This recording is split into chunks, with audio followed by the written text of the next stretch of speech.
Okay, it's time to start. Yang, Yunjong, am I okay to start it? Okay, hello everyone, welcome to this session.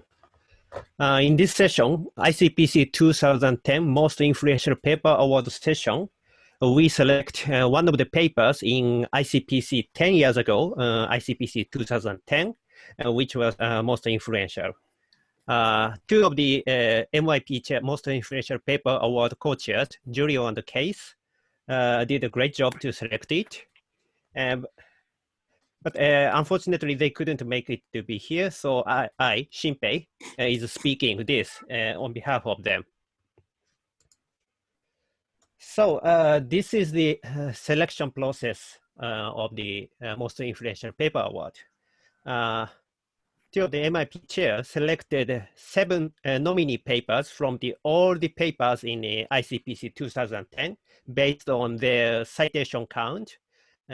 Our filtering criteria are whether the paper was cited by more than 20 papers in IEEE and by more than 50 papers in Google Scholar. Then we obtained 7 nominees, and we conducted a voting by inviting the program committee members. And then finally, we had a clear winner. So the winners are this. So the winners are Rocco Oliveto, Malcolm Gathers, Denis Poshbanik, Andrea De Lucia for the paper entitled On the Equivalence of Information Retrieval Methods for Automated Traceability Link Recovery. Congratulations.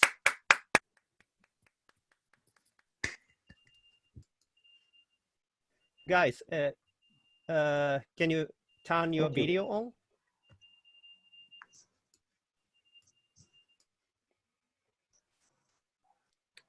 Dennis, Rocco, Andrea? Rocco, Andrea? Fine. Sure. Okay. Thank you. Yeah, great. Congratulations. So now that's the time to pass the baton to Dennis. Can you? Can you see my screen share? Yeah.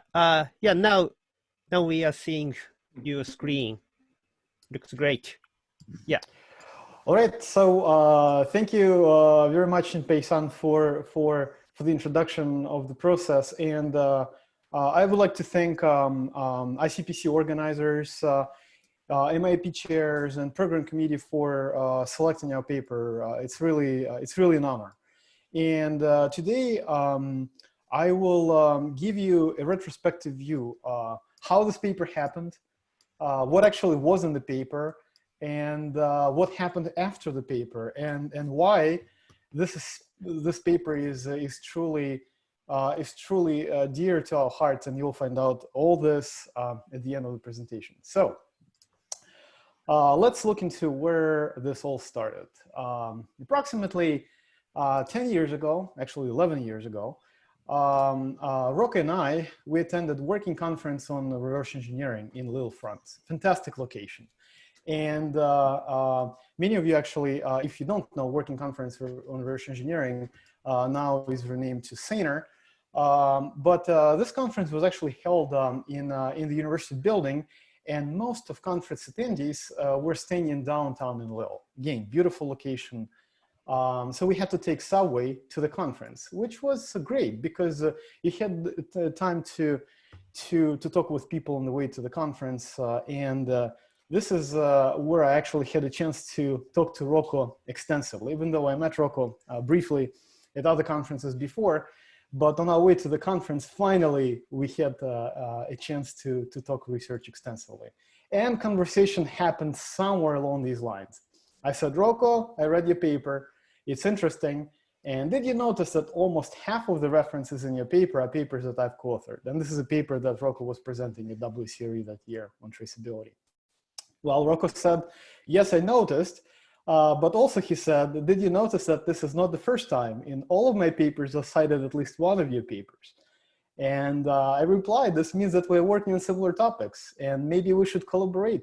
And obviously the feeling was mutual. So we kept discussions going throughout the conference. And at the time, Rocco was a postdoc with Andrea De Lucia, and I was freshly minted assistant professor at William & Mary. I was still working on some of the topics related to my dissertation and some other topics. I was, at the time, I was looking into applying latent dirichlet allocation to some software engineering tasks.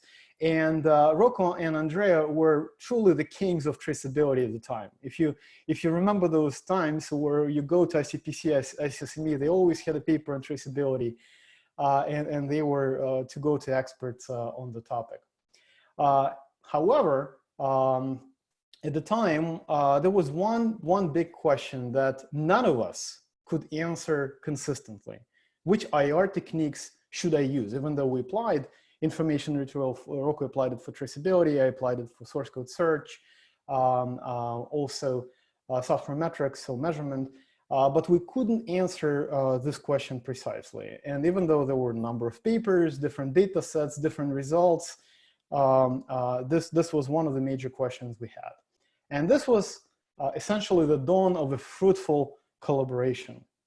So let's go back in time, 10 years ago. This is where this paper was published, again, in a beautiful location in Braga, Portugal. This was a time when conferences happened physically, and obviously we could enjoy the conference in addition to fantastic research program that was presented at ICPC as well. So the task, or the main focus of the paper, was obviously traceability. And traceability, this is the ability to describe and follow the life of an artifact in both the forward and backwards directions. Obviously, traceability is very important because, for example, if you have links from documentation to source code, if you're modifying source code and you have traceability links back documentation, that can help you tremendously to understand what's happening in the code. However, extracting or recovering and maintaining these links is very tedious and time consuming. And obviously, at the time, there has been a number of papers that used information retrieval to support traceability link recovery. And using information retrieval in this context looks like the following. So you have software artifacts. For example, you may have requirements in source code. So you're trying to establish traceability links between requirements and classes or methods in the source code. First, you need to do pre-processing on these textual artifacts. So you extract terms, you split identifiers, you remove keywords, you expand abbreviations, and then you index these artifacts. So you represent them, roughly speaking, in this term by document matrix, where you have these vectors, document vectors, and you count number of times these terms appear in these documents. After that, you do additional pre-processing, you apply additional pre-processing. Like, for example, TF, IDF, term frequency, inverse document frequency, to highlight the importance of certain words in different contexts. And then you use underlying information retrieval technique to compute similarity measures. Like if you're using, for example, vector space model, you can use cosine similarity to compute similarities between documents. So if you're using, for example, latent semantic indexing, first you need to apply singular value decomposition to reduce the number of dimensions in the matrix, and then compute these similarities. You can again use cosine similarities, but you would be computing these on decomposed matrices. And finally, once you compute these pairwise similarities among the documents, in this case, we're interested in computing similarities between requirements and source code documents, you can rank them, for example, in a descending order, and using, for example, thresholds or top number of links, you can then compute your precision and recall based on the candidate traceability links that you've recovered. So the main motivation behind this paper was the following. Even though there was a number of papers that used information retrieval to support traceability link recovery, source code search, a number of different techniques have been applied at the time, still, none of those studies looked into evaluating all these IR techniques, and many of the studies indicated controversial results. When I say controversial results, basically one paper would use it on a different data set and say this IR technique is better than that one. And another paper on a different task would show completely different results. So obviously that prompted the major question here, which IR technique should I use? And this was a major cornerstone paper point in our paper. So we've designed an empirical study to effectively answer two research questions in the context of traceability link recovery. The first research question was, which is the IR method that provides the most accurate list of candidate links? And the second research question was, do different types of IR methods provide orthogonal similarity measures? So we've answered these research questions on two data sets. The first one was EasyClinic. This is a fairly small system containing 93 out of 1,400 possible links. And the second was medium-sized eTour system, 364 links out of 6,700 possible links. So the results that we achieved for the first research questions basically showed for precision. I'm showing here the results for EasyClinic. As you can see, results showed that Jensen-Shannon and vector space were among the top performing technique, where LSI was lagging slightly behind, and LDA was essentially the lagger as far as precision recall on EasyClinic. So these are results for recall that you can see. And for eTour, we obtained very similar results. However, LSI was lagging slightly more in this context. But again, you see that vector space and Jensen-Shannon and LSI considerably outperformed the latent Dirichlet allocation. And at that time, LDA was applied only in a few papers. So this was still a technique that many people were trying to use in different contexts. So again, the results were fairly consistent on two systems. Most importantly, we didn't just want to compute the results and say, hey, these are the results. We also wanted to dive into the results and understand whether some of these techniques provided orthogonal similarity measures or were able to retrieve traceability links that other techniques couldn't.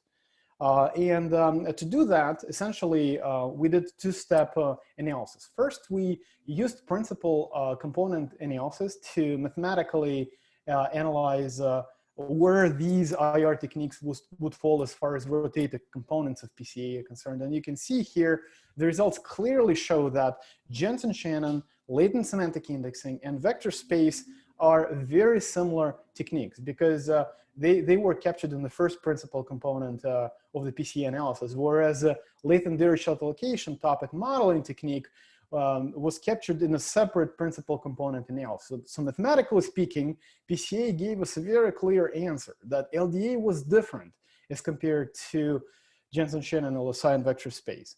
So in addition to this, we also computed overlap metrics. So we also looked into pairwise analysis to understand how many traceability links these techniques were able to capture in common, and in which cases one technique was able to capture traceability links that were not captured by the other traceability technique. So in this case, this is exactly what I'm highlighting in green here. You can see here for a different number of cut points, the percentage of traceability links that was captured by LDA, but not the other technique. So this gives you a very clear picture that LDA was able to capture traceability links, which were not captured by Jensen-Shannon, vector space, and LSI.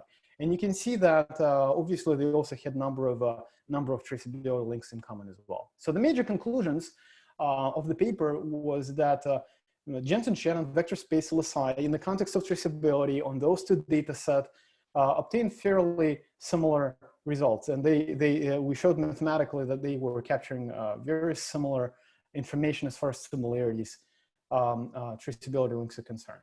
Also, we saw that LDA was able to capture orthogonal information, but at the same time, it was the lagger in terms of the performance.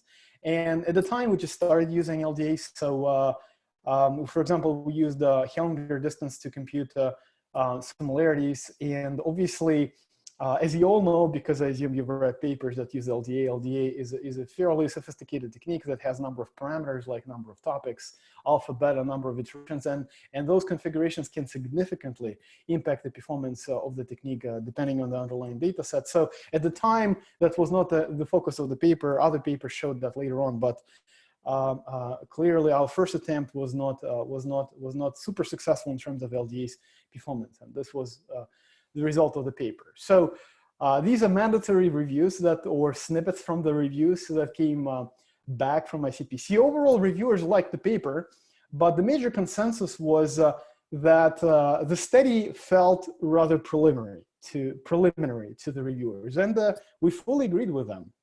And as you can see in this notification email, and I'm showing you an artifact, conference artifact that doesn't exist anymore. There used to be time when you submit a full paper, and if it was not good enough, it would be accepted as a short paper. So that's exactly what happened to our paper. We submitted it as a full paper, and it was accepted as a short paper. You may say, wow, this is not a good result. And this is how we felt at the moment, that we sort of failed a little bit. The paper was not good enough. But looking back in retrospective, this was literally the best thing that happened to us. And you may ask, why? Why? I mean, you submitted full paper, you got accepted as a short paper. Well, because that was literally the start of our fruitful collaboration, right? Rocco and I, we were sort of cornered, right? Reviewers said, you have to do more work, right? We're accepting your paper as a short paper, but you have to do more work. And this is exactly what we did after that. So the next paper that we published was published at ICSME 2011. It was titled on integrating orthogonal information retrieval techniques to improve traceability link recovery. And again, our major motivation here was, can we actually improve the accuracy of topic-based model?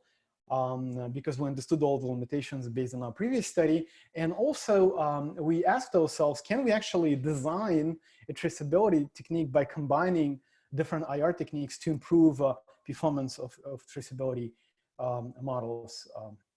Indeed, in this study, we used an improved version of LDA, which is known as relational topic model. So the major difference between LDA and RTM is that you can actually provide binary links to the model if, for example, links exist between the documents, and the model would take that into account while deriving probabilistic distributions of words across topics. So here, RTM was able to achieve comparable results across different data sets. So this was obviously a much larger study. It involved one more system, and we actually had more extensive empirical analysis. We also have done statistical analysis where we combined various IR techniques. We combined RTM with every single IR technique, and we compared that to standalone IR technique. And the results of statistical analysis clearly showed that combinations, RTM-based combinations with different IR techniques provide the best results as compared to standalone techniques. And another cool contribution of this paper was that we used principal component analysis to actually derive weights that we would assign as levels of importance while combining RTM with different underlying IR techniques. So obviously a lot more work happened since our papers. Some of that work was done by us. Some of the work was done by the research community. So we've done a little bit of analysis in terms of who cited our paper and perhaps why. And we were glad to see that the number of reasons why the paper was cited really varied. For example, this paper went beyond traditional traceability by considering or leveraging historical code change information for improving requirements traceability. And I believe it was published in WCRE 13. This paper combined vector space with other IR techniques, again, to improve traceability, link recovery, and our paper was again cited as motivation for the study. Also, other papers realized that using information retrieval in software engineering context is not an easy business, because you have to configure information retrieval techniques properly. And while some techniques are fairly easy to configure, you don't have to do anything, like vector space, for example, models, you literally don't have to do anything. Besides, you may tweak types of preprocessing or type of similarity measures that you're computing. But other techniques actually need significant tweaking, like latent semantic indexing, where you will also supply a number of dimensions for single value decomposition, or even Dirichlet allocation, where you have to configure a whole slew of parameters like number of topics, alpha, beta, and number of iterations.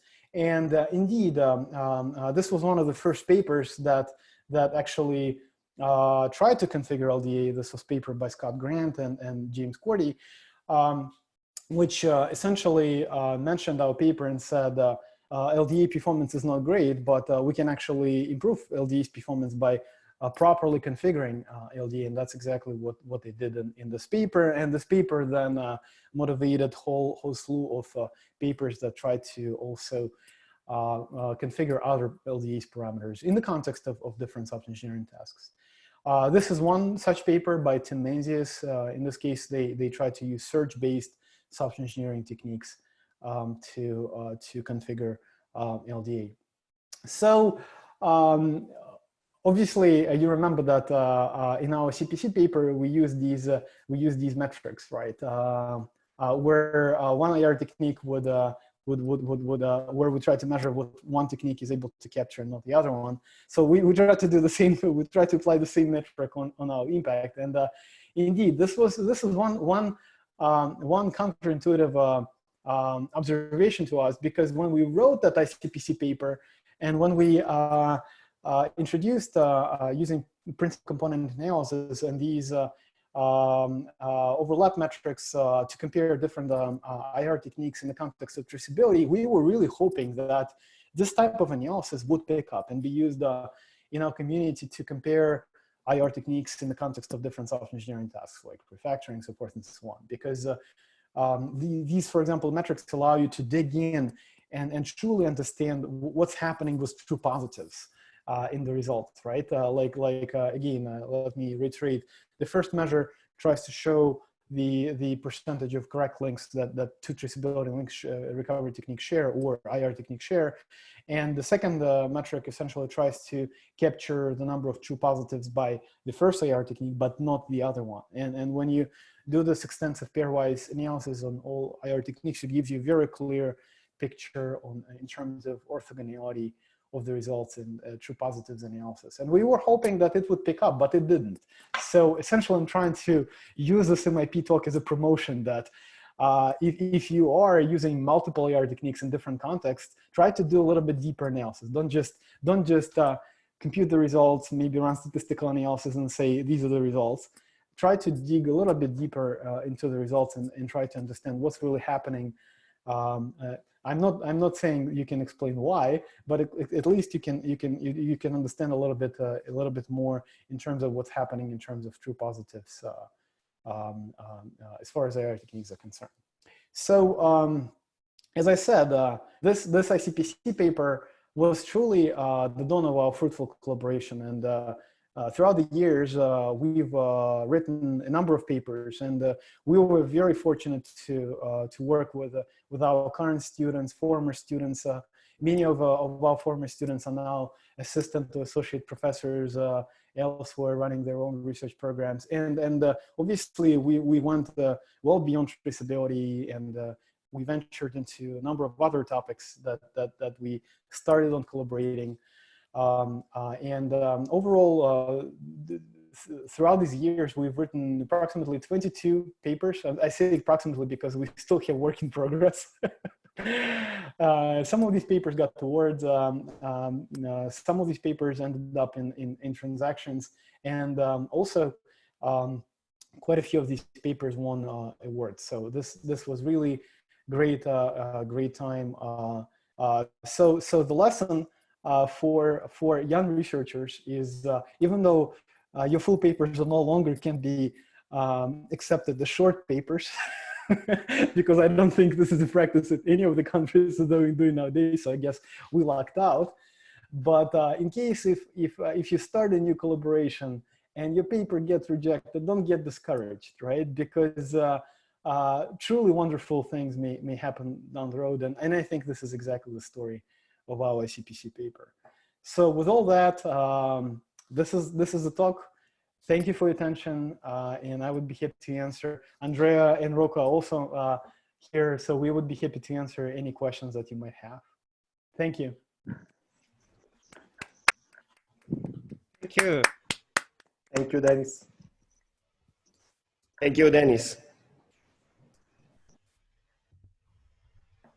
So we have a couple of minutes. So any question or comments from audience? You can raise your hand and shout it by yourself.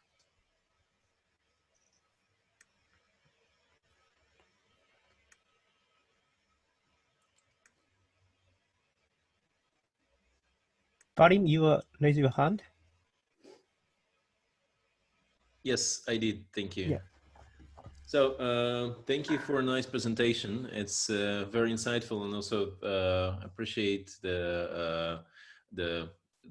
the story was on several layers, on the contextual layer, but also on the meta layer. So on the meta layer, you also said that some of this stuff is still ongoing work, right? So work in progress. So could you say a few words about whether we will be done with this topic at some point, and if not, then or if yes, then what is missing? What is that essential part that would allow you at some point to say yes, okay, finally, that's it, right? I switch to something else. So Rocco, Andrea, do you want to start, or do you want me to start and then? Yeah, please go on. Okay, so thank you. And again, as you said, the answer to your question also is going to be on multiple layers, right? Let me explain why. So our ICPC paper essentially touched two things, right? We had the traceability, which was a main software engineering problem, which still exists up to this point. It's not solved. And at the same time, we had this important question, which IR technique should I use in the context of traceability, right? Mm-hmm. And you can easily extend this question well beyond traceability and say, do data sets matter, right? Do software engineering problems matter that you're addressing with AR techniques? And let me tackle each of those layers one by one. So traceability. This is still highly practical problem. The problem is not done. In fact, we are still working on this problem. Recently, for example, in my lab, we started collaborating with industry, and one of the big questions that which we were trying to address recently was how to integrate these tools in the context of continuous integration, right? So that we could also take advantage of additional information provided by CI systems, and how to make these tools actually usable for developers, which is also a big question. Not only just improving things under the hood as far as precision and recall of these techniques, right? But also making these tools actually practical and usable by developers, which is not easy. Which is not easy. Yes. Exactly, which is not easy, but this is something that may not be easily publishable, right? Because reviewers may say, oh, I mean, these are sort of easier things, whereas if you have a paper that says, oh, I have 10% improvement and it's statistically significant, it's somewhat easier to get accepted the conference. But I'm not criticizing the reprocess. I'm just saying that traceability is still a big and relevant and real problem. And still, I see multiple dissertations happening in the future, hopefully. So I just want to raise attention, especially among junior researchers who think, oh, this is an old problem and we should focus on fancy problems. I disagree. This is still a big problem, and you can still make significant impact. So that's one. Second, IR techniques, right? This is actually still a big point of debate, but we've made significant progress since our ICPC paper. For example, we've written a couple papers since then. One paper at Icpc 13 on configuring latent Dirichlet allocation in the context of different software engineering tasks and different data sets. So essentially, one point of that paper was that, look, we can't really give you the answer up front and say, use LSI and you're going to get best results. This is not going to happen, okay?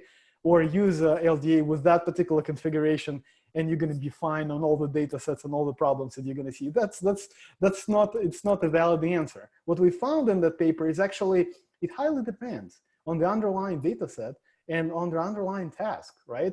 And what we offered in the paper was actually an approach to configure a latent data site allocation for an underlying data set for underlying problem, right? And the secret sauce of that paper was trying to use silhouette coefficient as a fitness function. So we would compute the silhouette coefficient of the underlying LDA model and try to guide the selection process. So the bottom line, the progress has been made, but still there are a number of questions that need to be answered. So the problem is not solved. I believe there is a third layer, but I forgot what the third layer was. And if I can add something about using information retrieval methods for traceability and also for other tasks. For example, for traceability, in the last 10 years, there have been lots of techniques trying to improve the performances of traceability. For example, working on the corpus or filtering in other way, or using feedbacks and so on. But still, even improving this technique, there is still some part of the links that is very hard to recover. You get improvements until 80–85% of recall, so you get a good precision level. But then for the last 15% of links, 20% of links, your precision performance goes down very fast. So this is still a problem that has to be solved, and maybe combining techniques, not all information retrieval, could be an approach to try to solve. I'm not saying that you solve the problem. Yeah, the last percents will be a tough battle anyway. Yeah. Thank you. You're welcome. Yeah. Any other? If I Hello, can, go. yes, if I can add something, I would like to say that regarding the selection of the IR technique, I think that is really important to improve the availability of a data set. And I think that we as a community, we need to work on this, because it could be very useful to define a set of guidelines that could help researchers in order to understand which is the most suitable technique that can be used with a particular data set and in a particular context. But in order to do this, you need to characterize data set, you need to characterize task, and we need data set, because one of the main problems in traceability recovery is the lack of data set. The size of the data set, they are really small, so it's difficult to generalize the result that you achieve. Because I think that some guidelines can be derived in order to give it to the researcher an idea. Okay, your corpus is composed of artifacts where the size of the text is less than 100 words, where on average you have this kind of terms. And since you have all this stuff here, you probably need to use vector space model. You need to use latent semantic index. You need to use LDA.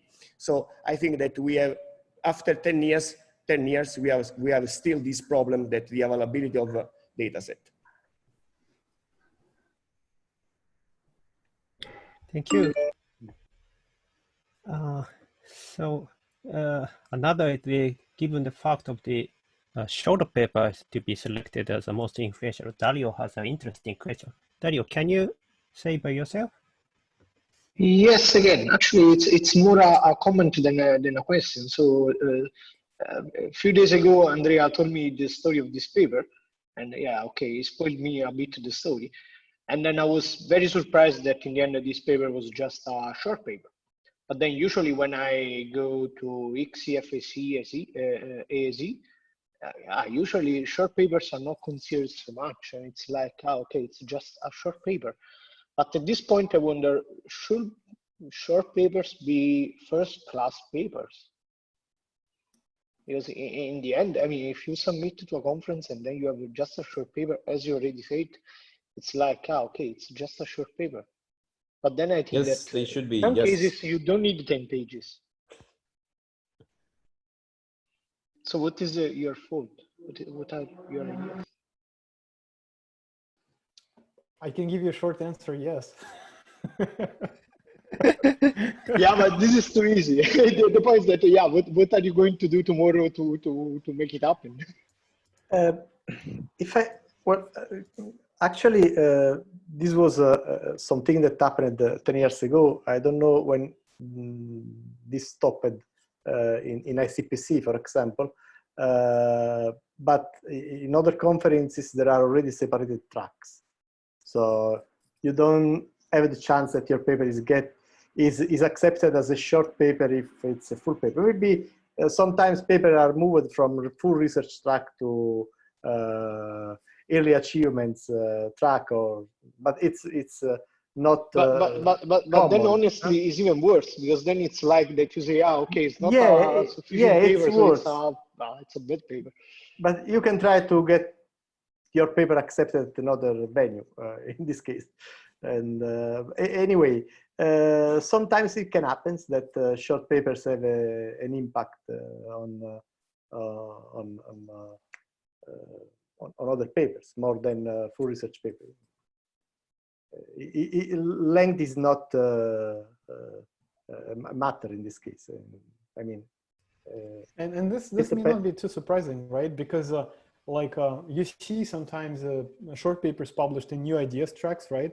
New and emergent ideas, or whatever. They get a lot of citations as well. Yeah. And those papers, many of those papers have truly novel ideas, right? Obviously not mature evaluation. That's why they were submitted to that short track, but very novel ideas that may pick up and have a lot of impact down the road. So while I'm not arguing to say that I like the system where you submit full paper and accept it as a short. I don't like that, because that's exactly why they stopped doing that at the conferences, because people were essentially cutting a lot of useful stuff and submitting total junk as a short paper so that they could publish it next as a full paper elsewhere. I'm not promoting that, but what I'm saying and agreeing with, those papers accepted at short tracks should not be treated as second-class citizens. So that's, I think, what Dario was hinting, and that's exactly what I agree with. I mean, papers are papers, ideas are ideas, and we should not say that paper is a short paper, so it doesn't matter. I should not even look into that, right? Because that's exactly how many people I agree. probably perceive And if you remember, Dennis, when we received the notification, our first thought was to retire, withdraw the paper, you know? Yes. But yes. I said, if I remember, I said to Rocco, it doesn't matter, it's a short paper. I think it's a good idea. And it's good to have it published now. We will think to next paper, it was the ICSM paper, exactly. later. Exactly. And remember, the danger was that both Rocco and I were junior, right? And everybody was telling us short papers don't matter. I was already old. Right? Right. So we were slightly worried, right? We put a lot of work, and we may get the short paper published, and we would not be able to actually get a real paper out of all this work, right? Because now reviewers will tell us your full paper is incremental to that short paper. And we were worried, but luckily Andrea was able to convince us. So I say we will work on combining. So it's a new idea. It's another issue. Exactly. Based on this, but it's enough. And just an after comment: industry papers also matter. Of course. Absolutely, yes. Both full and short. Yes. Okay, so every paper matters.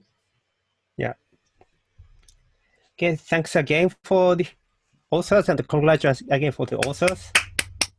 Thank you very much. Some of the rest of the comments, in the Slack, you can just probably the authors can reply, probably, if you have any comments. So,